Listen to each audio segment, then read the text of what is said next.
जय जगन्नाथ पिलामाने आज आम आउ एक नूतन वीडियो को आपण मानक स्वागत। आज आम सागर मंथन नाटक उपरे आलोचना करबा। यार संक्षिप्त सार एथिरे प्रदान करा जायछि। तो सागर मंथन नाटक मनोरंजन दासंकर प्रथमे आम नाट्यकार परिचय देखिदेबा जे नाट्यकार मनोरंजन दास 1923 मसीहा मार्च मास 10 तारिख में झरकटारे जन्मग्रहण करती। ओडिया नवनाट्य आंदोलन से होती पुरोधा। ओडिया साहित्य एथिपाई स्वतंत्र परिचय रही। उभय पारंपरिक और परीक्षाधर्मी नाटक से रचना करिसेंती।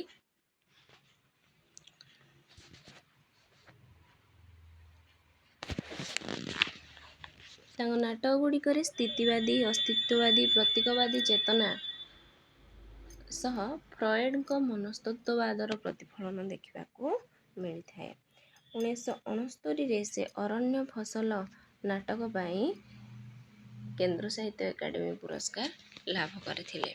नंदिकेश्वरी नाटक पाई से सारला साहित्य पुरस्कार लाभ करछंती। तो तांकर पारंपरिक नाटक गुड़िक मध्य रही सामाजिक चेतना। पारंपरिक नाटक गुड़िक सामाजिक चेतना रही, इतिहास कथा रही, जातीय चेतना प्रकाश पाई था। तो तांकर सेहीपरि नाटक गुड़िक हेउछि जन्ममाटी। प्रथम पर्यायर से यही नाटक गुड़िक रचना करछंती। तो 1943 मसीह जन्ममाटी प्रकाश पाउछि। कवि सम्राट उपेन्द्र भंज 1947 मसीह प्रकाश पाउछि। अगस्ट 9 1947 प्रकाश पाए। बक्सी जगबंधु 1949 प्रकाश पाइथिला। तांको द्वारा रचित आगामी नाटक जहाँकि 1950 मसीह प्रकाश पाइथिला ता ओडिया नवनाट्य आंदोलन मूलदुआ सृष्टि करथिला बा मूलदुआ पकैथिला। तांकर परीक्षाधर्मी नाटक गुड़िक मध्य आम देखा जो फ्रॉयड मनस्तत्व रही। सेगुड़िक मध्य आम देखा अवरोध 1953 मसीह प्रकाश पाए। सागर मंथन 1964, बनहंसी 1969, अरण्य फसल 1973, काठगुड़ा 1979, शब्दलिपि 1975, क्लांत प्रजापति 1978, वितर्कित अपराह्न 1979, नंदिका केशरी 1985। तो एगुड़िक रही परीक्षाधर्मी नाटक। आहरी अनेक नाटक आउ एकाएका से रचना करिसेंती। तो तांकर एकाएका संकलन गुड़िक हेउछि नारी जहाँकि 1953 मसीह प्रकाश पाइथिला। नारी एकाएका संकलन जो कि 5टी एकाएका स्थान पाइछि। 5टी एकाएका से रोचे नारी, प्रतिमा, प्रेम, अर्थ, आगंतुक, संधान यही भाव में 5टी एकाएका स्थान पाए। परवर्ती समय छोट नाटक नाम एक एकाएका संकलन अच्छी। छोट नाटक से 7टी एकाएका रही। एथिरे रोचे अतिमानव, एकांत गोपनीय, आविष्कार, फल्गु, स्रोत, अतिथि, सेतु। ये सेतु एकाएकाटी परीक्षा पड़े कहार एकाएका सेतु एकाएकाटी। तापरे तांकर एकाएका संकलन हेउछि अववाहिकार स्वप्न जो कि 11टी एकाएका रहुछि। अववाहिकार स्वप्न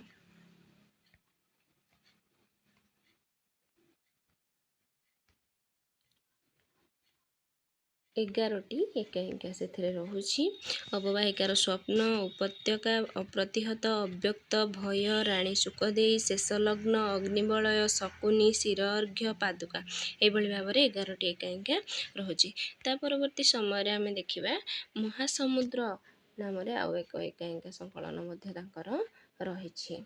महासमुद्र से 6टी एकाएका स्थानित। महासमुद्र, बन्या, आवर्तन, कहानी नुहे, उदय पथे, इस्पात प्रश्न एभली भाव में एकाएका संकलन गुड़िक मध्य एकाएका गुड़िक स्थान पाइछि।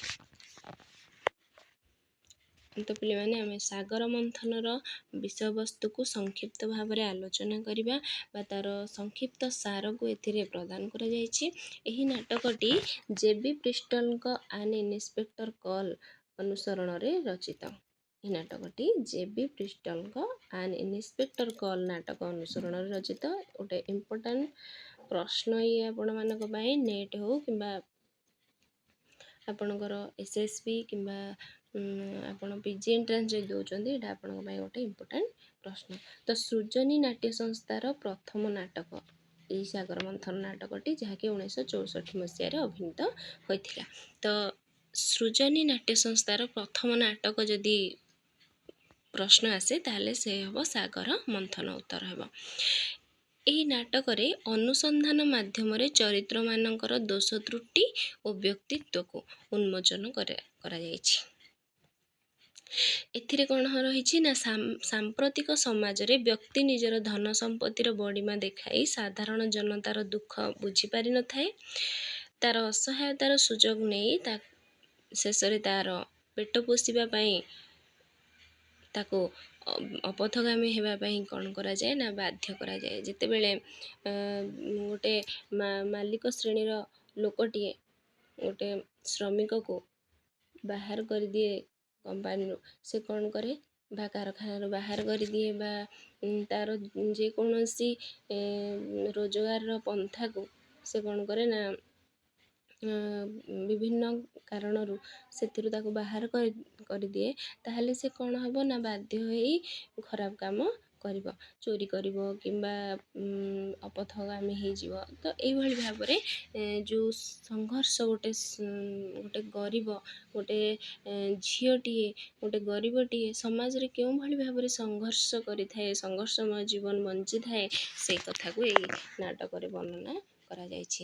ତ ନାଟକଟି ହେଉଛି 3 ଅଙ୍କ ବିଶିଷ୍ଟ ନାଟକ, ଯେଉଁଥିରେ ଚରିତ୍ର ରହୁଛନ୍ତି ଦୁର୍ଗା ପ୍ରସନ୍ନ, ଯିଏକି ହୁଅନ୍ତି ଶିଳ୍ପପତି, ତାଙ୍କର ସ୍ତ୍ରୀ ହେଉଛନ୍ତି କରୁଣା, ତାଙ୍କ ଝିଅ ଶିଲା, ପୁଅ ଅଜିତ, ବିକାଶ ଉମାଶଙ୍କର ଚୌଧୁରୀଙ୍କ ପୁଅ ଯିଏକି ଶିଲା ସହିତ ଯାହାର ବିବାହ ପ୍ରସ୍ତାବ ପଡ଼ିଛି। ଦୁର୍ଗା ପ୍ରସନ୍ନଙ୍କ ଘରର ଚାକର ହେଉଛନ୍ତି ନୀଳା, ପୋଲିସ ଅଫିସର ହେଉଛନ୍ତି ଅବଧୂତ ରାଓ। ତ ପ୍ରଥମ ଅଙ୍କରେ କ'ଣ ରହୁଛି ନା ଦୁର୍ଗା ପ୍ରସନ୍ନ ପଟ୍ଟନାୟକଙ୍କ ବାସଭବନର ଯେଉଁ ଡ୍ରଇଂ ରୁମ୍ ରହିଛି ସେଇଠାରୁ ନାଟକର ଆରମ୍ଭ ହେଉଛି। ସେଠାରେ କ'ଣ ହେଇଛି ନା ଗୋଟେ ବିକାଶ ସହିତ ଦୁର୍ଗା ପ୍ରସନ୍ନଙ୍କ ପରିବାର ଏକ ପାର୍ଟିର ଆୟୋଜନ କରିଛନ୍ତି। ସେଠାରେ ସେମାନେ ଖାଇସାରିଛନ୍ତି। ଖାଇସାରିବା ପରେ ଶିଲା ଓ ବିକାଶର ବିବାହ କଥା ପଡ଼ିଛି। ଉଭୟ ପରିବାର କ'ଣ କରିଛନ୍ତି ନା ଏଇ ଯେଉଁ ବିଜନେସ୍ ସମ୍ପର୍କକୁ ପାରିବାରିକ ସମ୍ପର୍କରେ ପରିଣତ କରିବାକୁ ମନସ୍ଥ କରିଛନ୍ତି। ଦୁର୍ଗା ପ୍ରସନ୍ନ ଏଥିପାଇଁ ସେ କ'ଣ କରୁଛନ୍ତି ନା ତାଙ୍କ ବିଜନେସ୍ଟା ଯେତେବେଳେ ବିକାଶଙ୍କ ବାପା ଉମାଶଙ୍କର ଚୌଧୁରୀଙ୍କ ବିଜନେସ୍ ସହିତ ମିଶିଯିବ, ସେ ଆହୁରି ଉନ୍ନତି କରିବେ ବୋଲି ସେଇ କଥା ଭାବିଛନ୍ତି। ସେଇ କଥା ସେଠାରେ ସେମାନେ ଆଲୋଚନା କରୁଛନ୍ତି। ଏହି ଆଲୋଚନା ସମୟରେ କ'ଣ ହେଇଛି ନା ସତ୍ୟନଗର ଥାନାର ପୋଲିସ ଇନ୍ସପେକ୍ଟର ଅବଧୂତ ରାଓ ଆସିକି ପହଞ୍ଚିଛନ୍ତି। ତ ତା ପୂର୍ବରୁ ସେମାନଙ୍କର ଯେଭଳି ଭାବରେ କଥାବାର୍ତ୍ତା ଚାଲିଥିଲା, ବିବାହ ହେବ କେମିତି ଶାଢ଼ୀ କିଣା ହେବ କ'ଣ ହେବ, ଏସବୁ ବିଷୟରେ ତାଙ୍କର କଥାବାର୍ତ୍ତା ଚାଲିଥିଲା। ତ ସେଇ ଭିତରେ ଅବଧୂତ ରାଓ ଆସି ପହଞ୍ଚିଛନ୍ତି। ପୋଲିସ ଆସିବା କଥା ଯେତେବେଳେ ସେମାନେ ଜାଣିଛନ୍ତି, ଚାକର ଆସିକି କହିଛନ୍ତି ଦୁର୍ଗା ପ୍ରସନ୍ନ ଓ ବିକାଶ କ'ଣ କରିଛନ୍ତି ନା ଅଜିତକୁ ସେ ସନ୍ଦେହ କରିଛନ୍ତି। କାରଣ ଅଜିତର ସବୁବେଳେ ସେ କ'ଣ କରେ ନା ଏଇପରିକା କାମ ସେ ସବୁ ଯେହେତୁ କରେ, ତାକୁ ସେଥିପାଇଁ ସମସ୍ତେ ସନ୍ଦେହ କରିଛନ୍ତି। ଯେହେତୁ ସେ ତାଙ୍କର ବିଜନେସ୍ କଥା କିଛି ବୁଝେନି, ଏମିତି ବୁଲେ ସବୁବେଳେ ବାତେରା ପରିକା, ତ ସେଥିପାଇଁ ଅଜିତକୁ ସେମାନେ ସନ୍ଦେହ କରିଛନ୍ତି। ପୋଲିସ କ'ଣ କରିଛନ୍ତି ନା କହିଛନ୍ତି ଯେ ଗୋଟିଏ ଝିଅ କାର୍ବୋଲିକ୍ ଏସିଡ୍ ପିଇ ମୃତ୍ୟୁବରଣ କରିଥିବା କଥା ସେ ସମସ୍ତଙ୍କୁ ଜଣାଇଛନ୍ତି। ଝିଅଟିର ନାଁ ହେଉଛି ରେବା ଦାସ। ସେ ଦୁର୍ଗା ପ୍ରସନ୍ନଙ୍କ କାରଖାନାରେ କାମ କରୁଥିଲା। ଏ କଥା ଦୁର୍ଗା ପ୍ରସନ୍ନ କିନ୍ତୁ ମନେ ପକାଇ ପାରୁନାହାନ୍ତି। ଯେତେବେଳେ ପୋଲିସ ଇନ୍ସପେକ୍ଟର ଦୁର୍ଗା ପ୍ରସନ୍ନଙ୍କୁ ଫଟୋଟି ଦେଖେଇଛନ୍ତି ସେତେବେଳେ ସେ ଚିହ୍ନି ପାରୁଛନ୍ତି। ପୋଲିସ ସେତେବେଳେ ଅନ୍ୟ କାହାକୁ ଫଟୋ ଦେଖାଇ ନାହାନ୍ତି। ସେ କହିଛନ୍ତି ଯେ ମୋର ଇନଭେଷ୍ଟିଗେସନଟା ଅଲଗା ପ୍ରକାରର, ମୁଁ ଜଣି କରି ଇନଭେଷ୍ଟିଗେସନ କରିବି।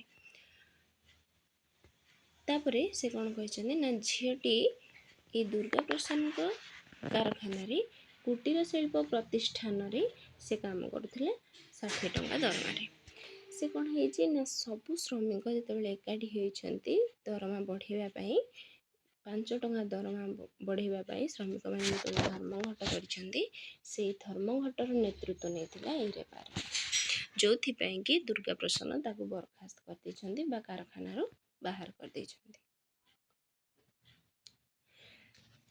ଏଇ ଘଟଣାଟି ହେଉଛି 2 ବର୍ଷ ପୂର୍ବର ଘଟଣା। ତେଣୁ ଦୁର୍ଗା ପ୍ରସନ୍ନକୁ ପୋଲିସ ଇନ୍ସପେକ୍ଟରକୁ କହୁଛନ୍ତି ଯେ ଏଥିପାଇଁ ମୁଁ ଦାୟୀ ନୁହେଁ, କାରଣ ମୁଁ ତ ତାକୁ 2 ବର୍ଷ ତଳୁ ବାହାର କରିଦେଇଛି ନା କାରଖାନାରୁ, ତ ଏବେ ସେ ଯଦି ମରିଯାଇଛି ସେଥିପାଇଁ ମୁଁ କ'ଣ ଦାୟୀ। ତାପରେ ଏଭଳି ଭାବରେ ଦୁର୍ଗା ପ୍ରସନ୍ନଙ୍କ ଇନଭେଷ୍ଟିଗେସନ ସରିବା ପରେ ବା ଦୁର୍ଗା ପ୍ରସନ୍ନଙ୍କ ସହିତ ପୋଲିସ ଇନ୍ସପେକ୍ଟରଙ୍କ କଥାବାର୍ତ୍ତା ଚାଲୁଥିବା ସମୟରେ ଶିଲା ସେହି ସ୍ଥାନକୁ ଆସିଛନ୍ତି। ଅବଧୂତ ଏହି ସମୟରେ ଶିଲାଙ୍କୁ ପ୍ରଶ୍ନ କରିଛନ୍ତି। ଶିଲା ତାପରେ ପଚାରିଛନ୍ତି ଇନ୍ସପେକ୍ଟରଙ୍କୁ ଯେ ସେ ଝିଅର ବୟସ କେତେ।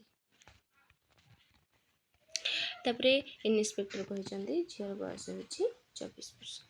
ଶିଲାକୁ ଯେତେବେଳେ ଇନ୍ସପେକ୍ଟର ଫଟୋଟି ଦେଖେଇଛନ୍ତି, ଶିଲା ସେ ଝିଅକୁ ଜାଣିଥିବା କଥା କହିଛନ୍ତି। ଯେ ପୋଲିସ ଇନ୍ସପେକ୍ଟର ସେଠି ଜଣାଇ ଦେଇଛନ୍ତି ଯେ ଏ ଝିଅଟି କମ୍ପାନୀରୁ ବାହାରିବା ପରେ ସେ ଗୋଟେ ଭେରାଇଟି ଷ୍ଟୋରରେ କାମ କରୁଥିଲା ଅଲଗା ଗୋଟେ ନାମରେ। କାରଣ ପୋଲିସ ଇନ୍ସପେକ୍ଟର ଯେତେବେଳେ ଆସିଛନ୍ତି ସେ କହିଛନ୍ତି ଯେ ଯେତେବେଳେ ଝିଅଟିଏ ବିପଦରେ ପଡ଼େ ସେ ତା'ର ନାମ ପରିବର୍ତ୍ତନ କରିଦିଏ, ତ ସେ ଏଠି ଅଲଗା ନାମରେ ଭେରାଇଟି ଷ୍ଟୋରରେ କାମ କରୁଥିଲା। ଶିଲା କହିଛି ଯେ ସେଇ ଭେରାଇଟି ଷ୍ଟୋରରୁ ତାଙ୍କର ସବୁ ଜିନିଷ ଆସେ। ତାପରେ ଶିଲା ସେ ଝିଅ ନାଁରେ ଷ୍ଟୋର ମ୍ୟାନେଜରଙ୍କ ନିକଟରେ ଅଭିଯୋଗ କରିଥିବାରୁ ତାର ଚାକିରି ମଧ୍ୟ ଚାଲିଯାଇଛି। ଏ କଥା ପରବର୍ତ୍ତୀ ସମୟରେ ଜଣାପଡ଼ିଛି ଯେ ଶିଲା ଯେତେବେଳେ ସେଇ ଦୋକାନକୁ କିଣିବା ପାଇଁ ଯାଇଥିଲା ସେତିକିବେଳେ ଝିଅଟି ଶିଲାର ଯେଉଁ କୋଟ୍ ଗୋଟେ ସେ ବାଛିଥିଲା ସେଇ ଷ୍ଟୋରରୁ ଆଣିବା ପାଇଁ, ତ ସେ ଯେତେବେଳେ ସେଇ କୋଟ୍ଟି ନିଜ ଦେହରେ ଗଳେଇଛି ତାକୁ ସେ କୋଟ୍ଟି ସୁଟ୍ କଲାନି। ତ ଝିଅଟି ସେ ଯେଉଁ ଭେରାଇଟି ଷ୍ଟୋରରେ ଯେଉଁ ଝିଅଟି ଥିଲା ସେ କ'ଣ କରିଛି ନା ଟିକେ ହସି ଦେଇଛି, ଯେଉଁଥିପାଇଁ କି ଶିଲାର ଯେଉଁ ଅହଙ୍କାର, ଯେଉଁଟା ତାର ଆତ୍ମସମ୍ମାନକୁ ଆଞ୍ଚ ଆସିଛି, ତେଣୁ ସେ କ'ଣ କରିଛି ନା ଷ୍ଟୋର ମ୍ୟାନେଜରଙ୍କ ନିକଟରେ ଅଭିଯୋଗ କରିଛି ତାକୁ ଏଥିରୁ ଏଇ ଷ୍ଟୋରରୁ ବାହାର କରିଦେବା ପାଇଁ। ତ ଯେତେବେଳେ ଏତେ ବଡ଼ ଯେଉଁ ଶିଳ୍ପପତିର ଝିଅ ଯେତେବେଳେ ଏମିତି କହୁଛି, ତାପରେ ସେ ମାନେ ତାଙ୍କୁ କ'ଣ କରୁଛି ନା ବ୍ଲାକମେଲିଂ କରୁଛି, ମୁଁ ସବୁଆଡ଼େ କହିଦେବି, ଏମିତି ଭଲ ନାହିଁ ଷ୍ଟୋର। ସେ ଯେତେବେଳେ କହୁଛି ସେତେବେଳେ ସେ କ'ଣ ହେଇଛି ନା ଝିଅଟିକୁ ଏଇ ଭେରାଇଟି ଷ୍ଟୋରରୁ ବାହାର କରିଦିଆଯାଉଛି। ତାପରେ ପ୍ରଶ୍ନ କରାଯାଇଛି ବିକାଶକୁ। ଯେତେବେଳେ ଶିଲା ଏଇସବୁ କଥା ଜାଣିଛି ସେତେବେଳେ ସେ ଭାଙ୍ଗି ପଡ଼ିଛି। ତାପରେ ଇନ୍ସପେକ୍ଟର ପ୍ରଶ୍ନ କରିଛନ୍ତି ବିକାଶକୁ। ବିକାଶ କହିଛି ମୁଁ କେଉଁ ରେବା ଦାସକୁ ଜାଣିନି। ମାନେ ଟିକେ ପ୍ରିଣ୍ଟିଂ ମିଷ୍ଟେକ୍ ରହୁଛି, ଦେଖିବେନି। ତ ବିକାଶ କହିଛି ମୁଁ କେଉଁ ରେବା ଦାସକୁ ଜାଣିନି। ପୋଲିସ ଇନ୍ସପେକ୍ଟର ସେଇଠି କହିଛନ୍ତି ଯେ ବିପଦରେ ପଡ଼ିଲେ ଝିଅମାନେ ନାମ ପରିବର୍ତ୍ତନ କରିଥାନ୍ତି। ଝିଅଟିର ନାମ ହେଉଛି ସନ୍ଧ୍ୟା ଦାସ। ଏଇ କଥା ଯେତେବେଳେ ବିକାଶ ଶୁଣି ଦେଇଛି, ତା ପାଖରେ ଯେଉଁ ପାଣି ଗ୍ଲାସଟି ଥିଲା ସେ କ'ଣ କରିଛି ନା ଭୟରେ ତାକୁ ପିଇ ଦେଇଛି। ଏହି ସମୟରେ ଅଜିତ ଓ ଇନ୍ସପେକ୍ଟର ଦୁର୍ଗା ପ୍ରସନ୍ନଙ୍କ ପାଖକୁ ଯାଇଛନ୍ତି। ଏହାପରେ ବିକାଶ ଓ ଶିଲାର କଥା କଟାକଟି ହୋଇଛି ଯେ ସେଥିପାଇଁ ବୋଧହୁଏ ମୋତେ ତୁମେ ଫୋନ୍ କରୁନଥିଲ, ଆସୁନଥିଲ, ଏଭଳି ଭାବରେ ଶିଲା ବିକାଶକୁ କହିଛି। ତାପରେ ଏମାନଙ୍କର କଥା ଚାଲିଥିବା ବେଳେ ଇନ୍ସପେକ୍ଟର ଭିତରକୁ ଆସି ବିକାଶକୁ ପ୍ରଶ୍ନ କରିଛନ୍ତି। ତାପରେ ଏଇଠି ପ୍ରଥମ ଅଙ୍କର ଶେଷ ହେଉଛି। ତାପରେ ଦ୍ୱିତୀୟ ଅଙ୍କ ଦେଖିବା ଆମେ। ଦ୍ୱିତୀୟ ଅଙ୍କରେ କ'ଣ ରହିଛି ସେଇ ପରିବେଶ ରହିଛି। ସନ୍ଧ୍ୟା ଦାସ କଥା ଯେତେବେଳେ ବିକାଶକୁ ପଚାରୁଛନ୍ତି ଇନ୍ସପେକ୍ଟର, ସେ ପଚାରୁଛନ୍ତି ଯେ ସନ୍ଧ୍ୟା ଦାସ କେଉଁଠି ସନ୍ଧ୍ୟା ଦାସ ସହିତ ବିକାଶର ଦେଖା ହେଇଛି। ବିକାଶ କହିଲା ଯେ ପାର୍କରେ ମୋର ଦେଖା ହେଇଥିଲା। ସେଠାରେ ସେ ଶ୍ୟାମ ବାବୁଙ୍କ ପୁଅ ପ୍ରଫୁଲ୍ଲ ସହିତ ଫିଲ୍ମ ଦେଖିବାକୁ ସେ କ'ଣ ହେଇଥିଲା ନା ଥିଏଟରକୁ ଆସିଥିଲା। ତ ଏଇ କଥା ଯେତେବେଳେ କହୁଛନ୍ତି, ତାପରେ ପ୍ରଫୁଲ୍ଲ ତାକୁ ଚାକିରି, ସେ ସନ୍ଧ୍ୟା ଦାସକୁ ଚାକିରି ଦେବାକୁ ଆଶ୍ୱାସନା ଦେଇଥିଲା, ଯେଉଁଥିରେ ସନ୍ଧ୍ୟା ଫସି ଯାଇଥିଲା। ସେଇଠାରୁ ସେ କ'ଣ କରନ୍ତି ନା ସନ୍ଧ୍ୟାକୁ ବିକାଶ ଆଣିକି ହୋଟେଲରେ ରଖିଥିଲେ। କିଛି ଦିନ ହୋଟେଲରେ ରଖିବା ପରେ ବିକାଶଙ୍କର ସାଙ୍ଗ ପ୍ରତାପ ଯେତେବେଳେ ବାହାରକୁ କୌଣସି କାମ ପାଇଁ ଯାଇଛନ୍ତି କିଛି ମାସ ପାଇଁ, ସେ ବି ପ୍ରତାପର ଘରେ ସନ୍ଧ୍ୟାକୁ ନେଇକି ରଖିଥିଲେ। ପରେ ସେ କ'ଣ ହେଇଛି ନା ବିକାଶ ଠାରୁ ଦୂରେଇ ଯାଇଛି ସନ୍ଧ୍ୟା। ତାପରେ ବିକାଶ ଏଇ କଥା ସବୁ କହିସାରିବା ପରେ ବିକାଶ ବାହାରକୁ ଚାଲି ଯାଇଛନ୍ତି। ସେତିକିବେଳେ ଶିଲା ତାଙ୍କୁ ଯେଉଁ ଡାଇମଣ୍ଡ ମୁଦିଟି ସେ ଦେଇଥିଲେ, ତାଙ୍କର ବିବାହ ପ୍ରସ୍ତାବ ଯେଉଁ ପଡ଼ିଥିଲା, ଯେଉଁ ଡାଇମଣ୍ଡ ମୁଦିଟି ଦେଇଥିଲେ ବା ହୀରାର ମୁଦିଟି ଦେଇଥିଲେ, ଶିଲା କ'ଣ କରିଛି ନା ବିକାଶକୁ ଫେରାଇ ଦେଇଛି। ପରେ ପ୍ରଶ୍ନ କରାଯାଇଛି କରୁଣାଙ୍କୁ, ଅର୍ଥାତ୍ ଦୁର୍ଗା ପ୍ରସନ୍ନଙ୍କ ସ୍ତ୍ରୀଙ୍କୁ। କାରଣ ରେବା ଦାସ ମରିବାର 2-3 ସପ୍ତାହ ପୂର୍ବରୁ ସେ ନାରୀ କଲ୍ୟାଣ ସମିତିକୁ ଯାଇଥିଲା, ଯେଉଁ ନାରୀ କଲ୍ୟାଣ ସମିତିର ସଭାପତି ହେଉଛନ୍ତି କରୁଣା। ସେଠାରେ ଝିଅଟି କ'ଣ କରିଛି ନା ତାର ସବୁ ଅସୁବିଧା ଜଣେଇଛି, ଆଉ ସେ କହିଛି ଯେ ମୁଁ ହେଉଛି ପଟ୍ଟନାୟକ ଘରର ବୋହୂ, ଯେଉଁଥିପାଇଁ କି କରୁଣା ତାକୁ ସାହାଯ୍ୟ କରି, ଏଇ କଥା ଶୁଣିବା ପରେ କରୁଣା ତାକୁ ଆଉ ସାହାଯ୍ୟ କରିବାକୁ ମନା କରିଦେଇଛନ୍ତି। ତାଙ୍କର ସମସ୍ତ ସଭ୍ୟମାନଙ୍କୁ ମଧ୍ୟ ମନା କରିଦେଇଛନ୍ତି ତାକୁ କୌଣସି ପ୍ରକାର ସାହାଯ୍ୟ କରିବା ପାଇଁ। ଝିଅଟି କ'ଣ ହେଇଛି ନା କହିଛି ଯେ ମୋ ମାଆ ହେବା ପାଇଁ ଯାଉଛି। ସେ ପଟ୍ଟନାୟକ ଘରର ବୋହୂ ଯେତେବେଳେ କହିଦେଇଛି, ଇଏ ତାର ଆଉ କୌଣସି କଥା ଶୁଣି ନାହାନ୍ତି। ତ ଅବଧୂତ କହିଛନ୍ତି ଯେ ଝିଅଟି ଯେହେତୁ ମାଆ ହେବା ପାଇଁ ଯାଉଥିଲା, ସେ ନିରୁପାୟ ହୋଇ ଏପରି କରିଛି ବା ଏ ଆତ୍ମହତ୍ୟା କରିଛି। ଦୁର୍ଗା ପ୍ରସନ୍ନ ଏଥିପାଇଁ କରୁଣାକୁ ଦୋଷ ଦେଇଛନ୍ତି ଯେ ତମେ କାହିଁକି ସେ ଝିଅକୁ ସାହାଯ୍ୟ କଲନି, କ'ଣ ପାଇଁ ମନା କଲ ସାହାଯ୍ୟ କରିବା ପାଇଁ, ଏଥିରେ ମୋର ବିଜନେସ୍ରେ କ୍ଷତି ହେବ, ଆଗକୁ ଇଲେକ୍ସନ୍ ଆସୁଛି, ମୁଁ ଲଢ଼ି ପାରିବିନି। ତ ଏଥିପାଇଁ ସେ କ'ଣ କରିଛନ୍ତି ନା ଯେହେତୁ ଲୋକମାନଙ୍କର ଆସିବ କ'ଣ ନା ବ୍ୟାଡ଼୍ ଇମ୍ପ୍ରେସନ୍ ଆସିବ, ସେଥିପାଇଁ ଦୁର୍ଗା ପ୍ରସନ୍ନ କ'ଣ କହିଛନ୍ତି କରୁଣାକୁ ଦୋଷ ଦେଇଛନ୍ତି ଯେ କାହିଁକି ତୁମେ ଏମିତି କଲ। ଯେତିକି ସମାଜରେ ଭଲ ଦେଖେଇ ହେବ ସେଇ ଅନୁସାରେ ଇଲେକ୍ସନରେ ସେ ଜିତିବେ, ସେଇ କଥା କହିଛନ୍ତି। ତ କରୁଣା କହିଛନ୍ତି ଯେ ପ୍ରଥମେ ତୁମେ ତାକୁ କ'ଣ ପାଇଁ କାରଖାନାରୁ ବାହାର କଲ। ସେ ଯେତେବେଳେ ଦୁର୍ଗା ପ୍ରସନ୍ନ ଯେତେବେଳେ କରୁଣାକୁ ଦୋଷ ଦେଉଛନ୍ତି, କରୁଣା ସେତେବେଳେ ଓଲଟେଇକି ତାଙ୍କୁ ପଚାରୁଛନ୍ତି ଯେ ତମେ କାହିଁକି ତାକୁ କାରଖାନାରୁ ବାହାର କଲ, ଶିଲା କାହିଁକି ତାକୁ ଷ୍ଟୋରରୁ ବାହାର କଲା, ତ ମୁଁ କେମିତି ଏକୁଟିଆ ଦୋଷୀ ହେଲି, ତମେ ବି ତ ଦୋଷୀ ନା, ତମେ ଦୋଷୀ, ଶିଲା ଦୋଷୀ। ତ ମୁଁ ତ ତାକୁ ଖାଲି କହିଲି ଯେ ଯାହାର ପିଲା ତା ପାଖକୁ ଯା, ତାକୁ ବାହା ହେବୁ, ନହେଲେ ତାଠାରୁ ପଇସା ଆଣିବୁ। ତ ଏଇ କଥା କରୁଣା ନାରୀ କଲ୍ୟାଣ ସମିତିକୁ ଯେତେବେଳେ ଝିଅଟି ଯାଇଥିଲା, ଝିଅଟିକୁ ଏଇ କଥା ସେ କହିଛନ୍ତି। ଝିଅଟି କହିଲା ପିଲାର ବାପା ହେଉଛି ମଦ୍ୟପ, ସେ ଚୋରି କରି ତାଙ୍କ ଟଙ୍କା ଆଣି ମୋତେ ଦିଏ, ସେଥିପାଇଁ ଝିଅଟି ତାଠାରୁ ଟଙ୍କା ଗ୍ରହଣ କରିନଥିଲା ବୋଲି ସେଇ ସମିତିରେ ସେ କହିଥିଲା। ତାପରେ ତୃତୀୟ ଅଙ୍କ ଆରମ୍ଭ ହେଉଛି। ତ ତୃତୀୟ ଅଙ୍କରେ କ'ଣ ହେଇଛି ନା ଅଜିତ ସେଇ ସମୟରେ ସେଠାରେ ନଥିଲା, ସେ ବାହାରକୁ ଯାଇଥିଲା। ସେଇ ସମୟରେ ଏମାନଙ୍କର କଥାବାର୍ତ୍ତା ଚାଲିଥିବା ସମୟରେ ଅଜିତ ଆସିକି ପହଞ୍ଚିଛି। ଅବଧୂତ ତାକୁ ପ୍ରଶ୍ନ କରିଛନ୍ତି। ତାପରେ ଶିଲା ଅଜିତକୁ କହିଛି ଯେ ତମେ ସବୁ ଜାଣିଛ। ଅଜିତର ଯେଉଁ ମଦ ପିଇବା କଥା ଶିଲା କ'ଣ କରିଛି ନା ପୋଲିସ ଆଗରେ କହିଦେଇଛି, ଯେଉଁଥିପାଇଁ କି ଦୁର୍ଗା ପ୍ରସନ୍ନ ଆଉ କରୁଣା ତାକୁ ବିରୋଧ କରିଛନ୍ତି ଯେ ତୁ କାହିଁକି ମିଛ କଥା କହୁଛୁ, ସେ ମଦ ପିଏ ବୋଲି କେହି ଜାଣିନାହାନ୍ତି, ଜାଣିଥିଲେ ବି ସେ ପୋଲିସ ଆଗରେ କହିବା ପାଇଁ ଚାହୁଁନାହାନ୍ତି। ତ ପରେ କ'ଣ ହେଇଛି ନା ଅଜିତ ସେ ମଦ ପିଏ ବୋଲି ନିଜେ ତା ପାଟିରେ ସ୍ୱୀକାର କରିଛି ଯେ ହଁ ମୁଁ ମଦ ପିଏ। ଝିଅଟି ସହିତ ଅଜିତର ଦେଖା ହେବା କଥା, ସେ ଏଇଟା ଝିଅଟି ବୋଲି ମାନେ ଝିଅଟି ସହିତ ଦେଖା ହେବା କଥା ଅଜିତକୁ ଅବଧୂତ ପଚାରିଛନ୍ତି, ପୋଲିସ ଇନ୍ସପେକ୍ଟର ପଚାରିଛନ୍ତି। ଅଜିତ କହିଛି ହଁ ମୋର ଥରେ ନୁହଁ ବାର ତା ସହିତ ଦେଖା ହେଇଛି। ତାପରେ ଅବଧୂତ ତାକୁ ପଚାରିଛନ୍ତି ଯେ ପ୍ରଥମ ଦେଖା କେବେ ହେଇଥିଲା। ସେ କହିଲା ଯେ ଅଜିତ କହୁଛି ଯେ ମୋର ଏପ୍ରିଲ ମାସରେ ଝିଅଟି ସହିତ ଦେଖା ହେଇଥିଲା। ତ ଅଜିତ ପିଲାର ମା ହେବାକୁ ସେ ଯାଉଛି, ଏ କଥା ଅଜିତ ମେ କି ଜୁନ ମାସରେ ଝିଅଟି ତାକୁ କହିଛି ବା ଅଜିତ ସେ କଥା ଜାଣିଛି ବୋଲି କହିଛି। ତ ଅଜିତ ସହିତ ସେ ସମ୍ପର୍କ ତାର ଥିଲା, ଯେଉଁଥିପାଇଁ କି ସେ ମା ହେବା ପାଇଁ ଯାଉଥିଲେ, ଏ କଥା ଅବଧୂତ ତାକୁ ଜଣେଇ ଦେଇଛନ୍ତି ବା ଅଜିତ ନିଜେ ସେ କଥା ମାନିଛି। ତାପରେ ଅଜିତ କହୁଛି ଯେ ତାକୁ ମୁଁ ମଝିରେ ମଝିରେ ଟଙ୍କା ଦିଏ। ଟଙ୍କା କେଉଁଠୁ ଆଣେ ନା 900, ଅବଧୂତ ପଚାରନ୍ତି କେତେ ଟଙ୍କା ତାକୁ ଦେଇଛନ୍ତି, ସେ କହିଲେ ମୁଁ 900 ଟଙ୍କା ତାକୁ ଦେଇଛି।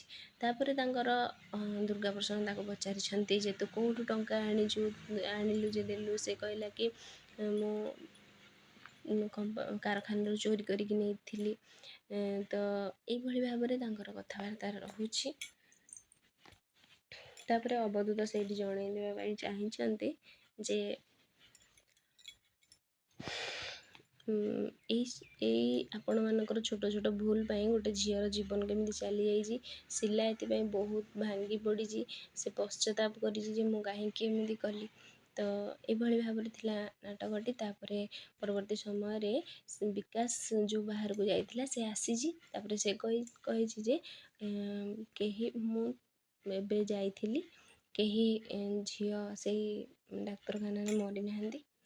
ଆଉ ଅବଧୂତ ରାଓ କେହି ପୋଲିସ ଇନ୍ସପେକ୍ଟର ସତ୍ୟନଗର ଥାନାକୁ ଆସିନାହାନ୍ତି। ତ ଏମାନେ ସମସ୍ତେ ଚକିତ ହେଇଯାନ୍ତି। ତାହେଲେ ସେ କିଏ? ସେ ଲୋକଟି ଯିଏ ଆସିଥିଲା ଆମକୁ ଏତେ ସାରା ପ୍ରଶ୍ନ ପଚାରିଲା, ଆଉ ତା ଆଗରେ ଆମେ ସବୁ ସତ କଥା ମାନିଗଲୁ, ସେ ଲୋକଟି କିଏ? ଏଇଭଳି ଭାବରେ ଗୋଟେ ଦ୍ୱନ୍ଦ୍ୱରେ ସେମାନେ ରହିଯାଇଛନ୍ତି। ନାଟକ ଏମାନେ ଭାବୁଥିଲେ, ସେଇ ସମୟରେ ପୁଣି ଥାନାରୁ ଫୋନ୍ ଆସିଛି ଯେ ଏମିତି ଗୋଟେ ଝିଅ କାର୍ବୋଲିକ ଏସିଡ୍ ବି ମରିଯାଇଛି, ଆଉ ଇନଭେଷ୍ଟିଗେସନ୍ ହେବ। ଏଇଭଳି ଭାବରେ ତାଙ୍କର କଥା ରହିଛି ଅଧାରେ। ତ ନାଟକଟି ଏଇଠି ଶେଷ ହେଇଛି। ତ ଯଦି ପିଲାମାନେ ଆପଣମାନଙ୍କୁ ନାଟକର ଏଇ ସାରାଂଶଟି ଆପଣମାନଙ୍କୁ ଭଲ ଲାଗିଥିବ, ତାହେଲେ ଚ୍ୟାନେଲକୁ ସବସ୍କ୍ରାଇବ୍ କରିଦେବେ ଆମ ସହିତ ଯୋଡ଼ି ହୋଇ ରହିବା ପାଇଁ। ତ ନିଶ୍ଚିନ୍ତ ଭାବରେ ଏହା ଆପଣମାନଙ୍କ ପାଇଁ ଉପାଦେୟ ହେବ। ଧନ୍ୟବାଦ। ଏହିପରି ନୂତନ ଭିଡ଼ିଓ ପାଇବା ପାଇଁ ଆମ ଚ୍ୟାନେଲକୁ ସବସ୍କ୍ରାଇବ୍ କରିଦିଅନ୍ତୁ, ଆମ ସହିତ ଯୋଡ଼ି ହୋଇ ରହିଥାନ୍ତୁ। ପରବର୍ତ୍ତୀ ସମୟରେ ଆମେ କେଉଁ ଉପରେ ଭିଡ଼ିଓ ଆଣିବୁ ତାହା ମଧ୍ୟ ଆପଣମାନେ କମେଣ୍ଟ ମାଧ୍ୟମରେ ଜଣାଇ ପାରିବେ। ତ ଧନ୍ୟବାଦ।